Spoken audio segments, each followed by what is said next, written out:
Il est passionné de dessin depuis 1976, elle est passionnée de cinéma. Ensemble, ils ont réalisé un livre. Aujourd'hui, je prends mon café avec Isabelle et Nono. Allez, on y va.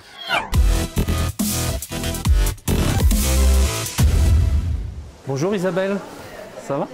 Bonjour Nono. Dis donc Isabelle, enseigner le cinéma, c'est cool comme boulot? Ah oui, c'est cool, c'est important surtout de transmettre une culture commune, ce patrimoine qui est le nôtre. Nono, t'es passé de la philo au dessin Non, moi j'ai fait les deux. J'étais prof de philo à mi-temps et dessinateur l'autre mi-temps. Et maintenant je suis en retraite de l'enseignement depuis 2009, donc je ne fais que du dessin, quasiment jour et nuit. Alors, tu illustres le livre d'Isabelle, le livre Les Brésiliens, hein, c'est ça? Ouais. T'as procédé comment au niveau dessin? Ça a été quoi ton choix? Une fois que j'ai eu le texte d'Isabelle, donc voilà, ça m'a donné pas mal d'idées. J'ai cherché des gags pour illustrer des situations qui étaient présentées par Isabelle. Et j'ai pris un grand plaisir à faire ce dessin-là. Alors comment vous avez procédé Isabelle pour le contenu du livre qui grosso modo parle de 50 films, enfin c'est une liste exhaustive de 50 films qui ont été tournés dans les îles? En fait j'ai voulu faire cette petite anthologie, les rassembler et puis des idées de rencontre entre les équipes de tournage et les Iliens. Sans parler que tu devais avoir de la doc puisque tu es chercheuse.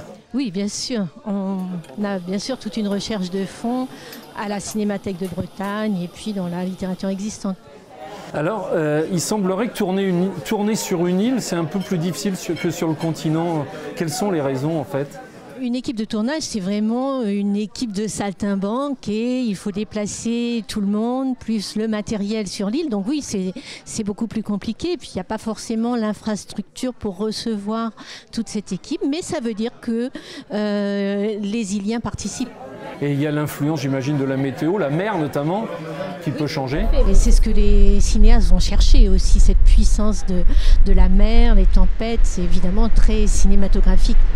Et les Iliens, puisque vous avez fait quelques rencontres, ils vivent ça bien, les Iliens, de voir une équipe de cinéma débarquer? Oui, généralement ils le vivent bien, à condition aussi qu'ils soient respectés dans leur mode de vie et puis qu'il y ait de l'échange. Ça, je crois que vraiment c'est ce qui marque chaque tournage, ça c'est fabuleux. D'autant plus que quelquefois ils sont figurants. Tout à fait, ils aiment ça. Oui, ils aiment ça. Donc en l'occurrence, Nono, tu as trouvé que les Iliens avaient de l'humour? Et ils ont des têtes à être caricaturées, comme d'ailleurs aussi des gens comme Epstein, par exemple, ou Grémillon, et sans oublier Depardieu, Joe Star, etc., qui ont été quand même évidemment sur ces îles. L'intégration se fait généralement bien, enfin ils n'arrivent pas comme ça en terrain conquis.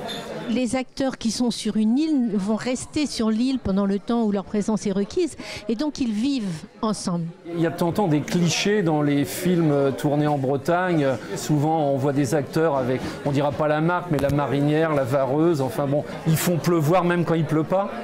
Voilà, c'est ça. Donc, bien sûr, on n'échappe pas aux clichés bretons, mais on en rit aussi. Je pense que c'est aussi une leçon que les cinéastes peuvent apprendre de nos îles bretonnes. Dans le livre, grâce à Isabelle, on apprend un tas de choses.